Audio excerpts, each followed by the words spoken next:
নমস্কার। আজকে আমি চিংড়ি মাছ আলু ফুলকপি দিয়ে রান্না করব। তার জন্য করে কেটে রেখেছি আলু আর ফুলকপি। প্রথমে আমি এটা একটু ভেজে নেব। গ্যাসটা অন করে দিলাম আর রান্নাটা করব সর্ষের তেলে। 3 চামচ আমি সর্ষের তেল দিচ্ছি। ভালো করে কেটে ধুয়ে নুন হলুদ মাখিয়ে রেখেছি। খুব বেশি ভাজবো না, বেশি ভাজলে তো জানেন শক্ত হয়ে যায়। এবার আমি মাছগুলো তুলে নিচ্ছি।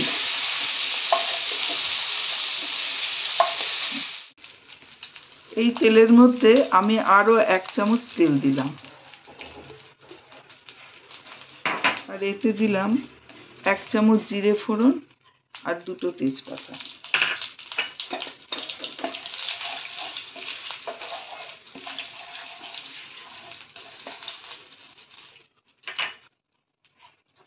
তারপরে দিয়ে দিচ্ছি পেঁয়াজ। বড় একটা পেঁয়াজ আমি কুচি করে নিয়েছি।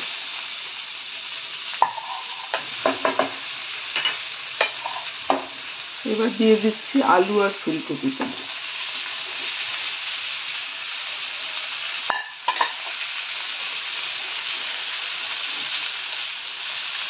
এক চামচ নুন দিয়ে দিলাম।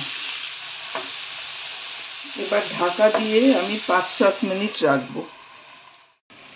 এখানে মশলার মধ্যে নিয়েছি জিরে 1 চামচ, ধনে সব 1 চামচ করেই নিয়েছি, লঙ্কা গুঁড়ো আর আদাটা একটু বেশি নিয়েছি, আর কাঁচা লঙ্কা 2টো বেটে নিয়েছি, আর হলুদ।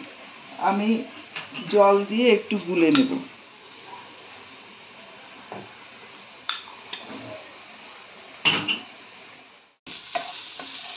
আলু কপি ভাজা ভাজা হয়ে গেছে। এবার আমি এর মধ্যে দেব এই মশলার পেস্টটা।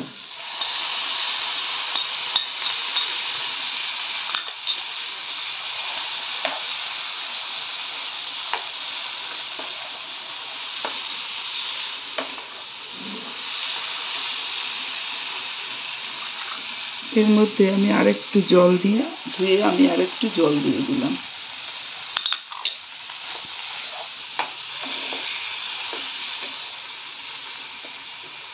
এবার ঢাকা দিয়ে আরো 5 মিনিট রাখবো। গ্যাসটা কমিয়ে দেব। আমি মশলা দিয়ে ভালো করে কষিয়ে নিলাম। এবার দিয়ে দেব এখানে অল্প 2 স্লাইস আমি নারকোল পেস্ট করে নিয়েছি, তারপরে ছেঁকে নিয়েছি জলটা। খুব বেশি দিলে ঠিক হয়ে যাবে ঝোল, ভালো লাগবে না। আর এমনি জল দিচ্ছি, 1 বাটি মতন হলো জল আর কি। এবার 1 চামচ দিলাম। গুড় দিচ্ছি 1 চামচ। আপনারা ইচ্ছে করলে চিনি দিতে পারেন, আমি গুড় দিলাম। এবার ঢাকা দিয়ে ফুটতে দেব। আমি 3টে এলাচ আর অল্প দারচিনি দিয়ে গরম মশলাটা বেটে নিলাম।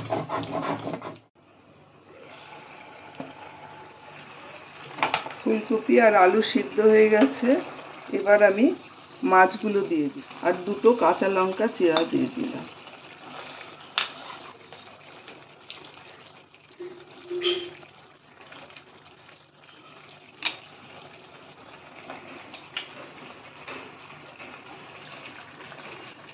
পাঁচ মিনিট ফুটতে দেব।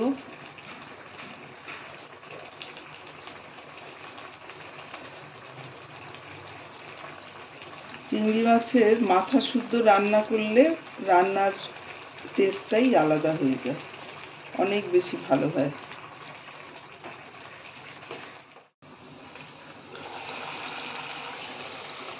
এবার আমি গ্যাসটা অফ করে দিলাম আর এখানে গরম মশলা রেখেছিলাম সেটা দিয়ে দিলাম।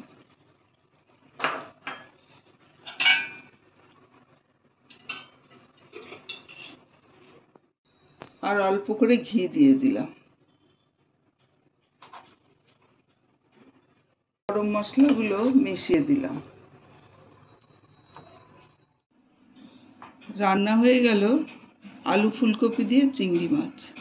এই রেসিপিটা খুবই ভালো হয় খেতে। আপনাদের যদি ভালো লাগে আমাকে একটা সাবস্ক্রাইব করবেন।